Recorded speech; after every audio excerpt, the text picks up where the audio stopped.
Just act natural. It started. No such thing. We are live. Alright. I'm a bit rusty. I missed a week, but Oh, sorry, look at you. you look wherever you want, Will. You can look at... Yeah, okay. Yeah, it's okay. We ready? You're going to show off the guns. Welcome to the Apex Strengthcast with your hosts, Anthony Krasner and Tyler Seabrook. This Strengthcast is brought to you by Apex Strength. Strength training for everyone. Don't roll your eyes, Wilks. Today we have Robert Wilks, head of Powerlifting Australia, friend to a lot of lifters. You know, as much of a friend as... Enemy to more. And we have him on to talk about some things.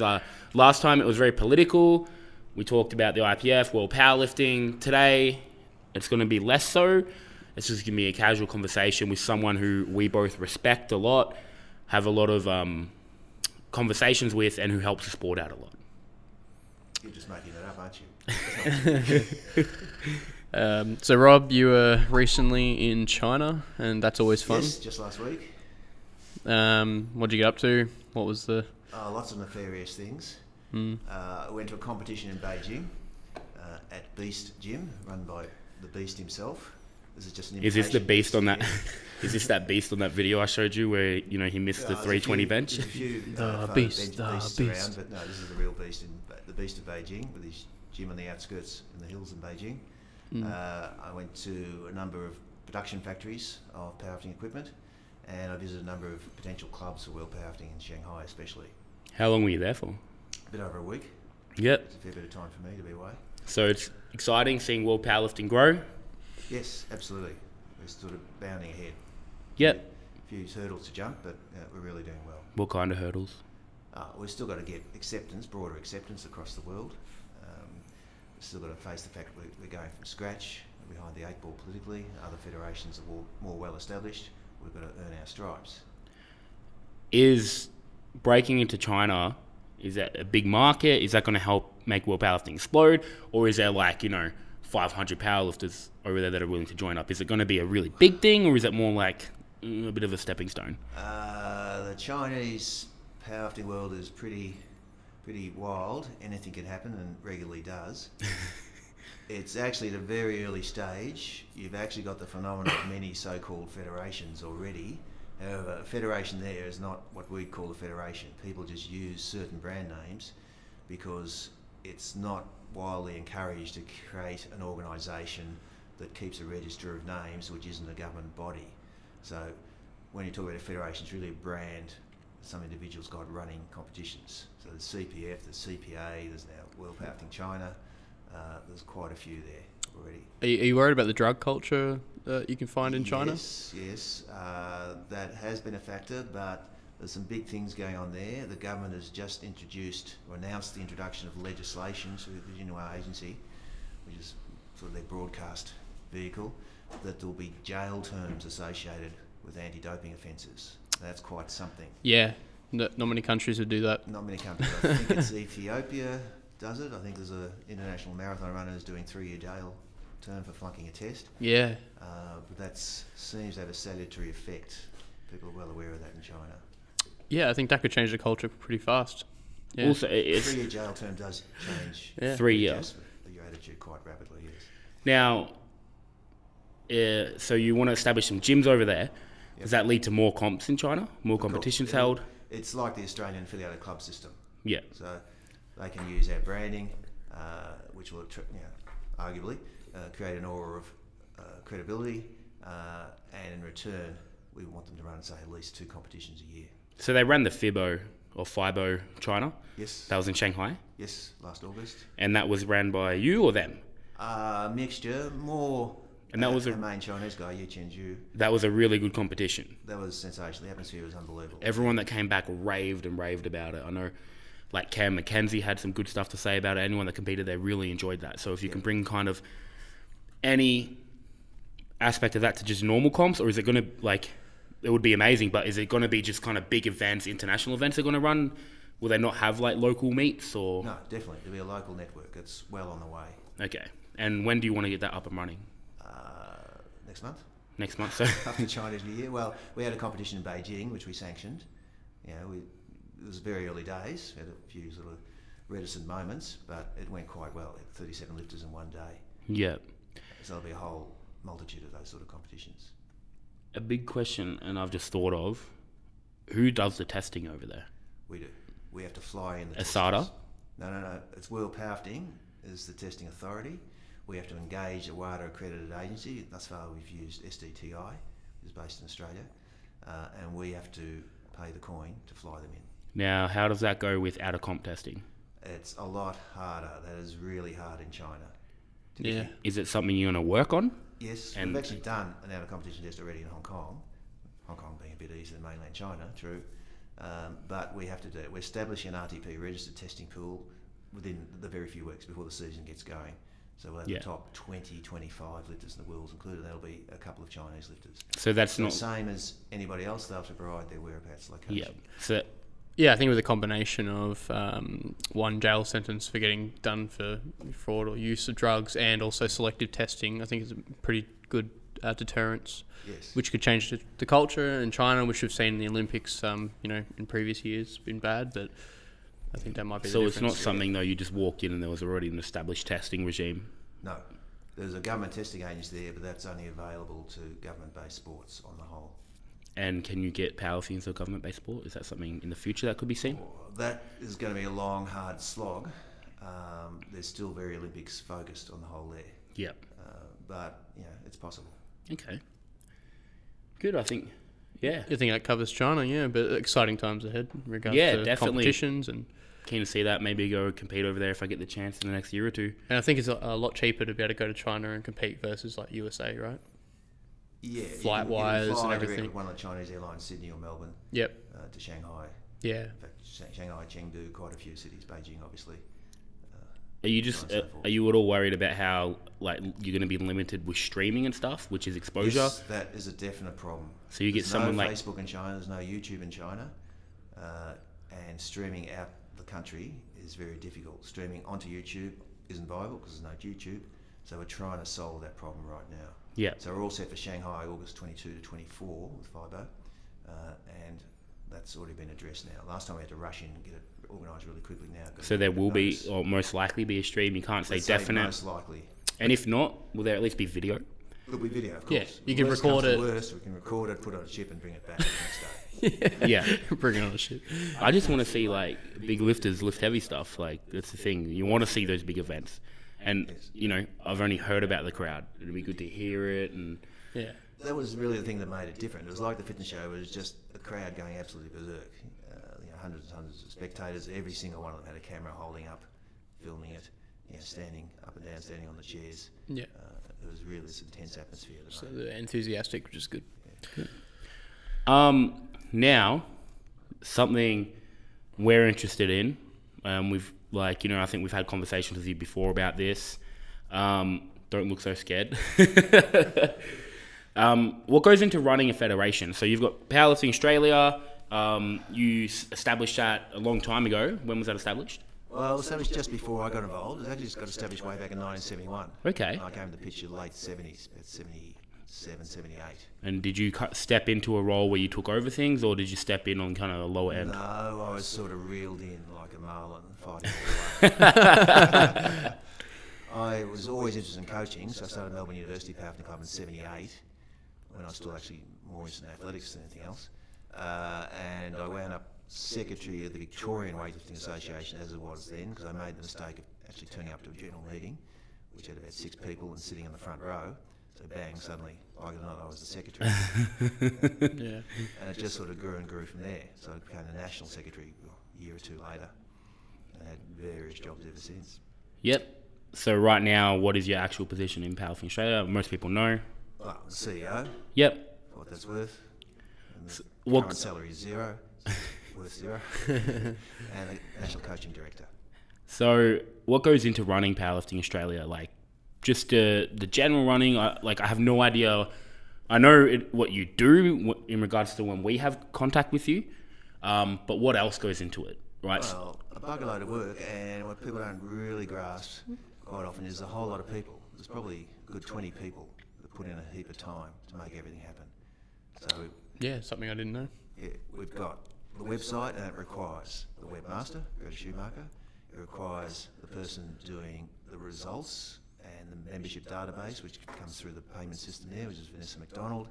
There's a pure statistician, Ray Wong, the record keeper, John Myers, and they're just the ones directly inputting to the website. Then you've got the running of competitions and maintaining the affiliated clubs, which I guess is more me than anybody else. So you've got to keep hunting. It's like a sales process. You've got to keep hunting for potential affiliated clubs, because that's the engine that makes us go, that makes us grow. Yep. More competitions means more members. People only join. It's not only join when they've got a competition in mind. In the old days, mentality was you're a member of Powerlifting Australia or whatever it might be. It's an honourable society. Your fees are due every 1st of January, so you should join in January and see what comes up during the year. People don't think like that now. It's all event based. We put on events, people join and enter in the same day. Yep. I see all the memberships come in, and without fail, like 80, 90% of the time, you see a membership come, entry form, next email. Yeah, even like a lot of people, like a lot of beginners, they want just a comp somewhere near where they live, where they train. Yeah. And so having more gyms, holding competitions means more members. That's right. So the affiliated club models needs to be refined, but it's the thing that's worked. We've tried state associations, we've tried state branches, doesn't work. Affiliated clubs harnesses the power of self-interest. Yep. It harnesses the sense of affiliation at a local level. So the gym owners, the club owners, got to make a living. They want people to join and to stay. What makes them stay? Having a contest 10, 12 weeks hence, writing up programs for all their members. Members get motivated, they get here as a group, they train together, no one drops out, which means the credit card keeps going through to the owner, and they get a sense of achievement of the competition, and they're hungry to do it the next time. Yeah, it's a win-win for both parties. Yeah. Now, I know you do a lot of travel. You went to China and everything. That's all for PA and World Powerlifting. How do your roles differ with PA and World Powerlifting? Well, and what's the time split for that? Time means nothing to me. It's true. I'll send you an email. Day follows night, I think. I'll email you at 1 a.m. I'll get an email back like that. I'll email you at 7 a.m. I'll get an email back like that. The man does not sleep. But yeah, which one takes more of your time? What's the time split? What's the difference in your roles? It's probably 50-50 now. Powerlifting Australia, as much as I can, I try and delegate away. Get this infrastructure there, because if I get hit by a bus, well, it doesn't to be much of a problem anymore. Yeah. That key man risk there that I'm doing too many things. So wherever I can, I delegate away. We have the problem in any volunteer organisation, people sort of get keen, and suddenly they realise the amount of work that's involved even in what seems like a little job, or the skill set isn't really there, and things sort of bounce back sometimes. But I'm trying to take Powerlifting Australia down and increase the amount that's involved in World Powerlifting. So the rough split now, probably 50-50. Yeah, because I imagine like a new federation would need a lot more work in terms of like trying to make it grow. So yeah, it makes sense. I'm surprised it's actually 50-50. I thought it would be more World Powerlifting. Yeah. Now, how does your role differ? Well, in Powerlifting Australia, I have, to a degree, got now a system underneath me, so it's a bit more supervisory. I try to be hands-on with the clubs, and sometimes I'm hands-on with the coaching, obviously, and running my own club, Melbourne University. With World Powerlifting, it's, as you say, it's a startup. It's like an internet startup. It's got to go from scratch, it's going to burn cash. You've got to set up the basic infrastructure. So we still even haven't got a website for a number of reasons, because, well, one of them is quotes have ranged up to $60,000 to set it up as we want. Yeah, it's aside insane. from that, you've got to Why have so expensive? Infrastructure. Well, we just wanted a certain quality, basically. Yeah, when you can like set up a website for free yourself. So what are they doing? Setting up a website, it's a lot more manual labour and ditch digging than you realise. You've got to get the right photos. Where are the photos? Are they good enough quality when you blow them up?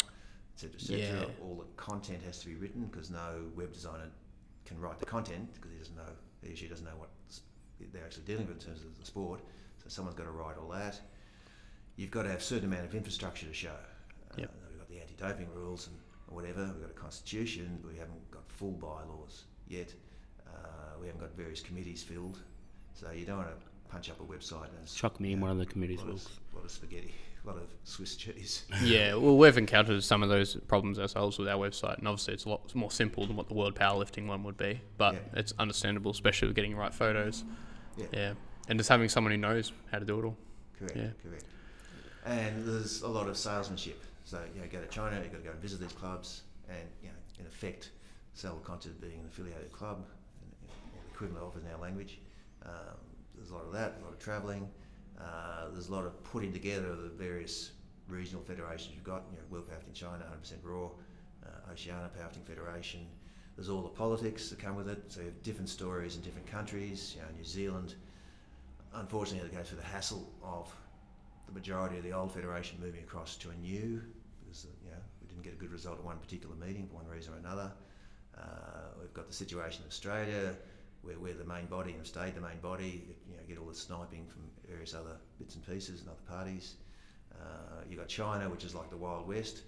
You've got to go from absolute scratch and sort order out of chaos. Yeah. It's just all these circuses you've got to. And we don't realise, like the lifters don't realise, right? No. Most PA people don't realise that there's that much going into it. They're just like, cool, new federation is done. Yeah, exactly. Yeah, there's a lot of behind the scenes work, and that's why when you're like, hey, where's the bloody website? Like, get it up, and you're like, actually, that's small potatoes. Like, we've got all these other, do you want to have a world championship or not? Like, do you want to do this or not? There's a lot that goes into it, right? It requires patience. Yeah.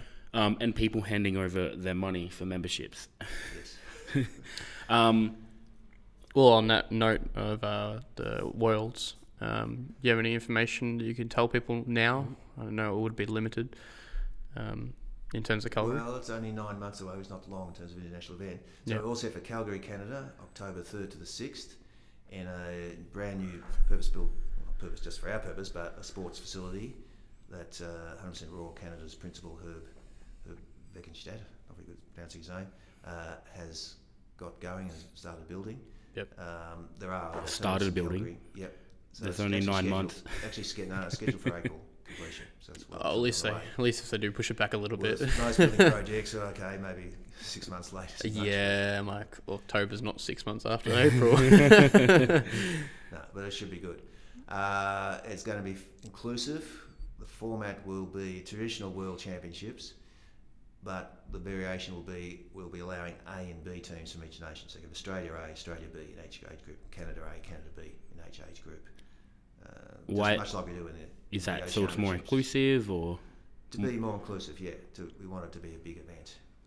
Yeah. So what kind of numbers are you hoping for? Not Around expecting, but hoping. 400 mark. So there will be, this is not completely worked out, but there'll be the regional 100% Raw event to the side, but there'll be the mainstream World Powerlifting Championships standing above that. And that's 400 for just World Powerlifting? No, I think it'd be in total. I think World Powerlifting purely would be in the twos. Yeah. Okay. Yep. That's good. I mean, over 3 days, it's a good spread, nice, constant action and everything. Yeah, 4 days, 3rd to the 6th, 3rd, 4th, 5th, 6th, Yeah. Will there be an even spread in terms of how many each country send? And how many? I think it'd be like any World Championship. You get, obviously, huge teams from Canada, Australia will be strong, USA will be strong, there'll be India, Ireland, South Africa, some of the Pacific nations, certainly Nauru. There'll be quite a spread. Yeah, But, we still haven't got 100 nations, whatever. There's still work to be done in that regard. China will have a strong team. Yeah. So it can be so many from each country. It doesn't have to be one from one country and 20 from another. It's not. Okay. Is there a Mongolian team? There's a Mongolian World Powerlifting. There are some really strong guys on that team. Yep. We were talking before last year Worlds about the 120. He's just like a freak. He's like 1,000 plus in single ply, but all his lifts are easy, textbook. Like that'll be good to see because I know they didn't make it last year. They had visa problems last year. Yeah. Couldn't get there. Yeah. That'll be really good. Are you scared, Anthony? No. I'll do 1,000 raw. No, I won't. Sweet. So, I think we glossed over it before. I was going to lead into it. Tyler got eager about Worlds. You want to win that curl, don't you? Don't want Will. Will Phillips. Who? What does a normal day for you look like? What time you go to bed? What time you get up? What do you do? People want to know, Robert, because right now, right, I know it's a bit put on the spot, right? But right now, you're built up in everyone's head. You're this mystical human being that most people haven't met. Like today, someone turned around and went, "Are you the guy that wrote the Wilks formula?" And I turned around and went, "Did you just ask Robert Wilks if he wrote the Wilks?" What's a normal day for you? Like, let people in. There isn't a normal day. I would not go to sleep the same hour 2 nights in a row, ever, I don't think. Do you try to get a certain amount of hours of sleep? Yeah, as I'm older, I've actually had to sleep. There was a period way back in the late 80s, I almost didn't sleep. Pretty close to like 2 hours a night. So what do you get now? Try to. I still would get in 24 hours, 4 or 6. Oh, no. Yeah. So, all right, you're staying up late. You get up in the morning. What's the first thing you do? I look at the 200 or 300 emails that have come through the night before. And you start replying? Yes, because if I don't reply, they get lost. Yep. My inboxes are just chaos. I just can't keep up with it. So I get about 500 emails a day. About nearly 300 are spam, though, I must say. Half of them will be spam. But that creates confusion. You've got to clear them out. There would be 200 or so from powerlifting. About 100 would need a reply, 70 to 100 reply. I know I fill the screen, which is 70, every day on replies. And some of them are fast, so that's why some of them are, 2 words get lost. Oh, I've seen those Robert Wilks emails. Yeah, the last email I got back from Wilks was, yes, think positive. Yeah, or mine was, no, it makes you look too smart. Yes. Fair enough. So you start replying to emails. Mm-hmm. And I actually go to work. It's very hard for people to believe. I actually still have to earn a living as a psychologist at an office in the city. Every day? On the street. Most days, yeah, or I write reports, legal reports. How many days do you work a week in the office? 3 or 4? I only go in the office about 2 or 3. 2 or 3? Yeah. How many hours do you do? I wouldn't know. Not a lot? So you're part-time in that Probably regard. a bit under full-time at the moment. I cannot... You're right, though. I've known you now for how long? 3-4 years? Too long, yeah. Yeah, I know. It's aging me. See how I flipped that. I cannot imagine you going into an office and what do you talk about? What do I talk about? To people not in People's powerlifting. lives. I say think positive. I say don't worry, be happy. So you're a psychologist. Yep. What kind? Poor one. Because I don't work enough. No, clinical psychologist. Yep. Yep. And you work in a big office. You have patients. Yeah, but completely one man, completely solo. Just myself. I've got an answering service, simple office. So it's I've your done company? Various formats over the years. It's your business. Right now, it's just me. Yes. Yeah. So you got your own practice. Yes. Yep. And you see patients. I earn And a living. I see just- people, and incredibly, they give me money. I don't know why. now, I mean, I need to ask. I mean, I knew you were a psychologist. I need to ask. Do you take a very different approach with your patients than you do your lifters? I try not to be as positive. I try and be Yeah, he leaves all his negativity for his lifters. No, so like, you have to be more very understanding. similar. You be practical. What is the problem? What's bugging you? Okay, what do we need to fix it? What's step 1? What's step 2? What's step 3? What's step 4? Just like a program on the wall at Melbourne University, week 1, week 2, week 3, etc., through to week 10. You work out a plan. Do you feel like that's why you like it? Yeah, it's very similar. Yeah. It's coaching. I was so-called, had the mantle of an executive coach for quite a while. Very similar. It's almost like small business consulting, a psychological twist. So you go to work. I can't imagine you then come home, have a nice dinner, chill out, go to sleep. So what happens? You go to work. What do you do after that? I come and see who's abused me on the emails. Occasionally, I say hello to my wife. Even less occasionally to my daughter. I go to training at Melbourne Uni, certainly 2 nights a week without fail. Monday, Thursdays? Yep, as I have been since 1978. Have you noticed that's when I call you? Because I'm like, I know he's going to be free at Melbourne Uni. I'm going to call him between 5 and 8:30 or 5 and 9 o'clock Monday or Thursday. I do a few other bits and pieces. There's some tiny semblance of personal life there. Those 500 emails, sometimes I actually get 1 or 2 a day about something aside from powerlifting. And so, from various people. I collect art, believe it or not, Chinese art. So I spend time on that. So sometimes I travel away to the auctions or whatever. and fiddle-faddle around with those sort of things. Do you have any other hobbies? Some semblance of life. No, that's it. Just staying alive otherwise. What's your favourite TV show? Favourite TV show? Yeah, I'm trying to see if you watch TV. No, genuinely... I watch TV all the time, but I never watch it. It's just always on. It's just on, in the background. It's always on in the background, so I multitask. I'm always on the computer, writing, say, a report, and watching History Channel or something. Always factual, I like facts. Yeah. Yes, I could not imagine that. So you don't have any favourite TV show, something you like to turn your brain off to? No, I would never sit and watch TV. I couldn't stand it. I'd get the heebie-jeebies. Movies? Can't do that? I haven't been to the movies for ages. Still haven't seen Icarus, actually. You told me you saw it. It's really good. I've You need to seen watch it. it. I know the story. Yeah. Seen the insides of it. You need to watch it. It's really good. The first 45 minutes are really boring, but then it gets... It's like Everything a everybody's crazy... told me about it. Yeah, I know that. I've seen that. Why don't you just watch it in Yeah. 10-minute sections? I feel like you can manage that. I'll download it on your phone for you. Okay. We'll have it on in the background. Yeah, and watch it like 5 times till you get everything. All right, so no other hobbies besides collecting art. How do you unwind? How do you relax? By writing an abusive email or something. Yeah, okay. I believe that. Yeah. No, you don't read a book? Have a pipe? No, I only read books on planes. It's the only time I can get time to read a book. So I'll take 6 or 8 books away on long flights and just read them. Fast reader? Yeah, I read about 6 or 8 newspapers a day. New York Times, South China Morning Post, Sun, Age, Financial Review, ArtNet News. Yeah, keep going. Man, if I ever want to know anything, like... Oh, man, this is why he's so successful, because the man just doesn't stop. I'm like at the end of a big... So we've done a coaching course here this weekend. Robert Wilks has run his level 1 coaching course. And I'm like, it's like, what, 6:30, 7 o'clock now at night. And I'm like, ooh, man, I'm wrecked. I'm going to go home. I'm going to relax a bit. Robert Wilks is going to go home and do more work. I'm really keen to get out and go home and sort out the rest of the calendar for the May-June period. I've got to do some stuff with China, write some contract documents. I'm really excited about that. It's my relaxation. Oh, that is wild. So does your wife stay as busy as you? Yeah, she does a fair few things. She's amazingly tolerant because everyone says, how does she put up with it?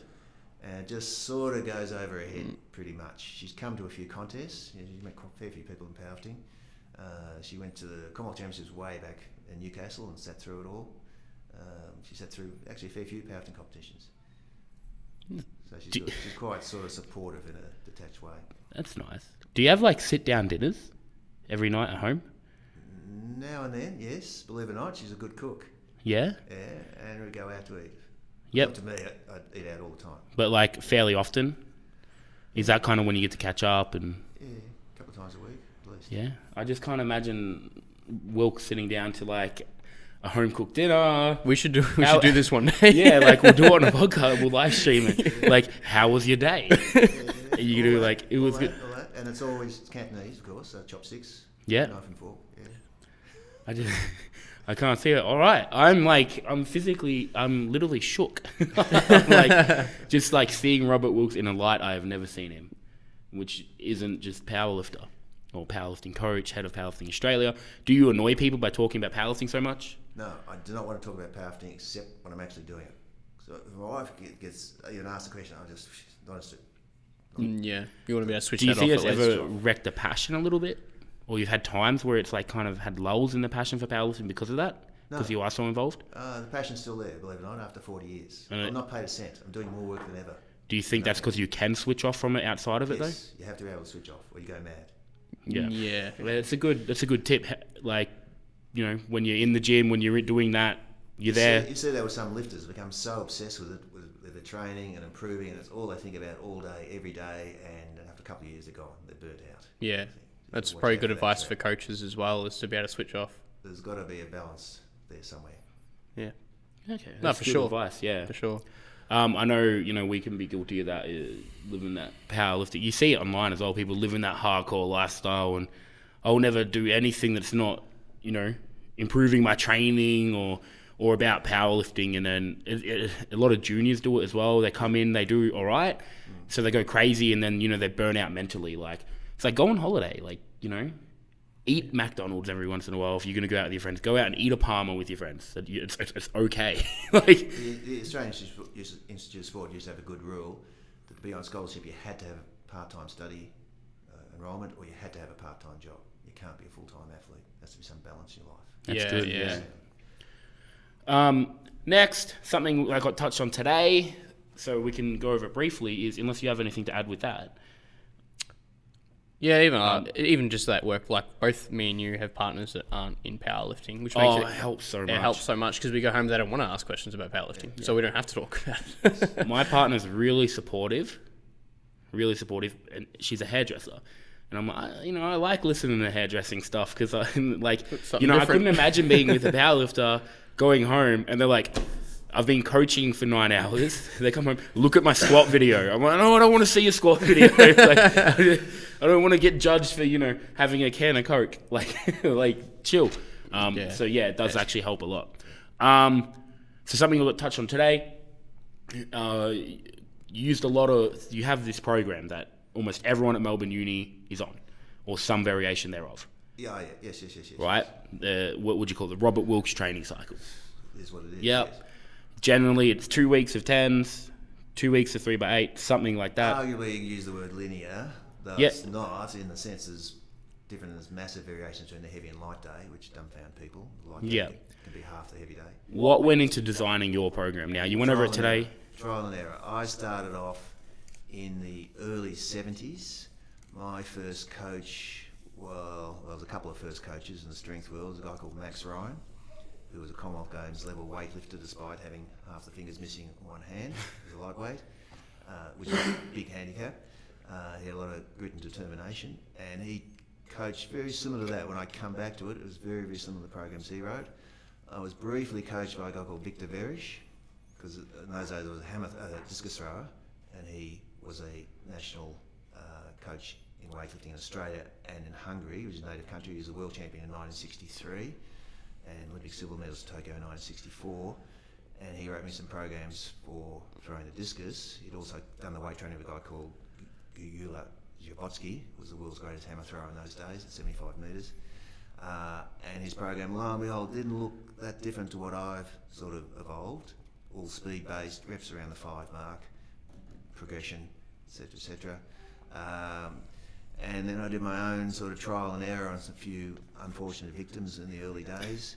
I read everything there was in the early days, 70s, 80s. There's very little literature. It was, as I've just described in the course, it all started off with Richard Berger's pioneering studies in Texas, where he got guys in the gym and made them do 5 10s, 3 10s, 1 10, 4 8s, 3 6s, 3 3s, etc. Kept abreast of the literature ever since, and things point in the direction when you wipe away the fluff, because as I said, and all that data that's out there, from pure research down to applied research down to rubbish on the internet, what you want to look for is what's recurring, not what's different. And that formula of the fundamental unit of strength being 3-ish sets, 5 or 6 reps, 15 to 18 reps in total. Sometimes it might be 4 4s, sometimes it might be 5 3s, 6 3s, is what keeps recurring ever since. When you put together all those influences, and then you've got to plan how you periodise somebody over a period of time. They can't just come in and do 3 5s all the time. It's just trial and error. How up to date are you staying on training science? Pretty much. I mean, something you still read a lot? Yeah, I mean, I see a plethora of programs that come out of the air, but what's the actual research like? And there's gross limitations on research, of course, because how long can you follow people's progression for? How can you do studies on really advanced athletes over a long period of time? You have to sort of draw the strands together, what's out there in research and what you see practically and what you see keeps recurring. So to be fair to say, you found what works for most people. What works for 95 to 98% of people, 95 to 98% of the time, is what I do, of course. Yeah. You get the most result for the greatest number of people over the longest period of time. There's always somebody who's a bit different. Somebody who's incredibly fast, a lot of fast twitch fibre, they can't cope with reps. So 3 by 5 is too much volume for them. For some people. For somebody who's huge, doing monumental weights, it's too much volume. With exceptions, Tony Romoth, I've said to him about 10 times over the last 2 years, you won't be doing 3 5s much longer. You're too big. The weights are too heavy. You won't cope. He keeps coping. He keeps getting stronger. Yeah, he is a freak. Yeah. 922 after wasting about 15 kilos last time. Yeah, he's like, and the thing is what people, so, it's what looks like when you hand someone a Wilks cycle, it looks like a really basic program, but you've trialed it for 40 years, whatever it's been, 30 years. There's times where like Tony Runmouth his total didn't improve for a year, and then it went from 857 to 922 in like 6 months. Big guy only competes so often, and there was an Australian Championships where unfortunately he was best man at a wedding the night before. Yeah, I remember that one. And did you have any alcohol, Tony? No, not many more than a dozen. And thank God you're here in Brisbane, Tony, because you were not in a fit state to get on the plane, so you missed the 6 o'clock plane and you got here 5 minutes before the weigh. I remember that, yeah. And what did you weigh yesterday? 156. What do you weigh today? 148. Okay. Jesus. So therefore you've lost. And he's still lost that cycle, you wrecked that, and you've got to do the next cycle. So suddenly 8 months has gone. So he's been pretty good. Aside from that blip, he's gone from steady progression. When he walked in the gym 4 years ago now, 3-4 years ago, 645, and he's gone to 922, pretty much like that. Steadily. Well, yeah, and also strength gains, getting stronger, PBs aren't linear. It's not every time harder. You're not going to get better. Harder. That's when people come up to me, they're like, how often do you PB? And I'm like, it could be 3 times a year, it could be once every 2 years. Like, I don't know. That's right. Something simple can go wrong. You can do your weight cut wrong, so you've done well in your program, muck up your weight cut, total's buggered, and then there might be some other misfortune happens there, there's an injury there, and suddenly years gone by and it looks like you haven't improved, but you're training. Yeah. Anthony and I've experienced that. It's like all things have to come together to get that perfect 9 for 9, and like obviously PBing your total. So your program is linear progression based off, your compound 1 rep maxes. Is there anything you've changed? I never think of their 1 rep max. Well, you base it, work it off backwards. 3x5 is your fundamental unit of strength. Yep. If that improves, the single will look after itself. But in order to pick the numbers based on what to do for 3x5s, you should base it off their 1 rep maxes, I assume. Base it off what they got for 3 for 5. Yeah. Oh, okay. So cycles. When you first walk into Melbourne Uni, in 12 weeks' time for 3x5, given you got 3x5 on whatever. Yep. So when you first walk into Melbourne University, you do 5. Yeah. So when I first went there, I'd been on like really low reps for a long time. I don't know if you remember when I first walked in. Yeah, I thought there was no hope. And it was like 230 kilos. I was like 1, 2, 3, grinding out. But yeah, that's how he evaluated. So, but the X factor is having the skill and experience to pick the progression right and get exactly right what they're going to get for 3-5s. Well, that's because you don't use percentages or anything, right? No percentages, no. And that's just because, did you start by using percentages? Never. Or? The only time I ever used percentages was when I was at Melbourne Football Club 35 years ago, and I had to deal with 96 people at once. I had to do the stock standard percentages there. But with powerlifters, never ever. Because it can vary from person to person, what their ratio from 5 to 1 is, what they can tolerate, what their body weight is, what their lifestyle is, they're doing manual work or sedentary work, etc. It all depends. So you're looking, during their training cycle, you're watching for their first training cycle, you're watching, and then you'll know better next time what kind of jumps they can make, how fast the progression needs to be, how slow it needs to be, kind of what they get out of it. Yeah. And that's just done through the whole first training cycle. That's when you plan the next one. Correct. Okay. Yeah. One just builds on the other. Yeah. And you just you aim to improve upon the 3x5's previous comp. Yeah. And the other X factor is the attention you pay to them. You must watch as close as realistic as possible every rep of every set and reinforce them, just like the cueing we just talked about here. You must cue them, the reinforcement, get them to do the reps with an explosive manner. So that's how you do the reps, almost as much as what the weights are. Yeah, well, it's like getting that motor pattern down, and once they've got the perfect form, you want to keep them on that form and keep reps after reps, the repetition. Yeah, okay. And we've all had a big weekend. If you guys are happy to, I'm ready to start bringing this to a close. Yep. You happy with that? Yeah. You want to do a story? I know. So if you've ever been to one of Robert Wilks' coaching courses or anything like that, talk to him for an extended period of time, you hear some crazy stories. Now, I want to know who the craziest lifter you've ever met is and why. What happened? Anthony Krasner. Delusional self-belief. No. The delusional self-belief. You beat that out of me real quick, don't worry. A lot of the stories I can't tell on public. There was a gentleman, I am sure he's not alive now, Robert Ruler. I think he takes the cake. Robert Ruler is the man who remembers walking down Swanston Street. His next memory was of coming to in a fountain in Adelaide wearing a pair of jocks and nothing else. No memory in between. Robert Ruler, where do I start? The one contest at Swan's Gym, which is in sort of ground level near a basement, has a big psych-up routine. His deadlift, nothing much in those days, about 220, and he used to walk backwards and forwards, back in front of the bar, and the amplitude would get greater, and he'd walk up and back, walk up and back, walk up and back, and there was a door to the side there leading to the car park. The walk gets longer and longer and longer, and he went out the door, and the door slammed shut. Timed out. Timed out. Yeah. He walked out the door. Yeah. Another time, he lifted, we believe, we weren't told, under the influence of illicit street substance, which might have been LSD, something like this was way back. Jesus, what? Quick days, and he's trying to put on a squat suit whilst on acid. Like this, and then came time to put on the wraps, and he sits in the front. He hasn't warmed up at all. He collapses in the front row of the audience of a chair like this at Melbourne University. At a contest there, and he's trying to do the wraps, and it was like an octopus was over him. His wraps all over him. They call the name Robert Ruler, 180 kilos, bar loaded, and we just looked at ourselves. A guy named Stuart, a guy named Louis, and alias Louis Lanebrain. Looked at us. Let's see what someone's like squatting on acid. He was much younger, crazy. Picked him up, put him on the platform. 3 seconds left, 2 seconds left, squat. Did he get it? And he got it, wham. No way. Yeah. How did he do the rest of that comp? Not so well. Oh, man. Yeah, couldn't have been, Was this a frequent occurrence? This is a day-by-day thing with that gentleman.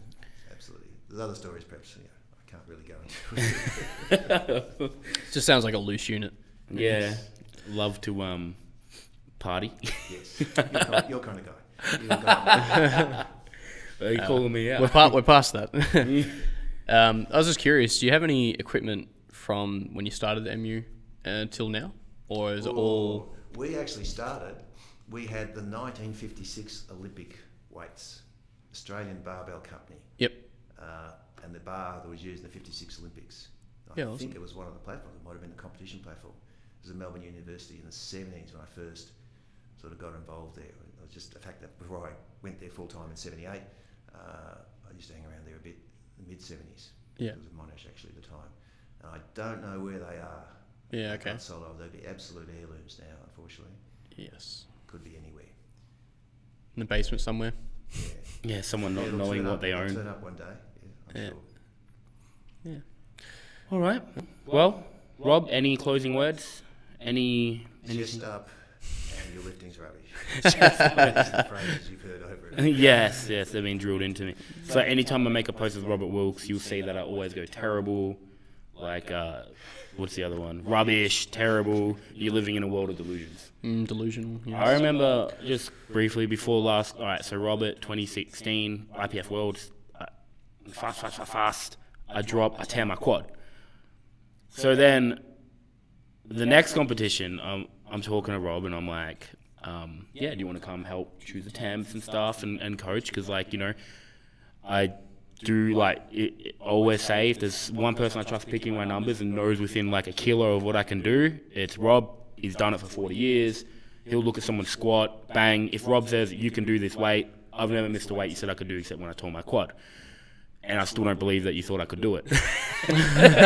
So, the first comp back, Rob being Rob is just like, yeah, just don't tear your quad like last time. And I'm like, I've been thinking about it. It's like, all right, so what I'm going to do is going to go, all right, ready, squat, and tear. And just making tear joke upon tear joke upon tear joke. And I was like, maybe I don't want him there. And now every comp until then, he's made a quad tear joke. Yeah. All desensitization. Yeah, I feel a lot better. Yeah, he's just trying to make you stronger. So. Yeah. Yeah. But yeah, that's... All to be kind. Nah, thank you very much for coming on. It's been a massive weekend. It's a shorter podcast, but we asked Rob yesterday if he'd like to be on when he was hosting this course, and he said yes. He's a busy man, so thank you. We hope you got to learn a little bit more and get to know him a bit better so he's not such like a mythical creature. No, I really exist. I think. It's good. Thank you for coming on. All right. Thank you very much. What time do you go to bed at night? Anywhere between 1 and 2.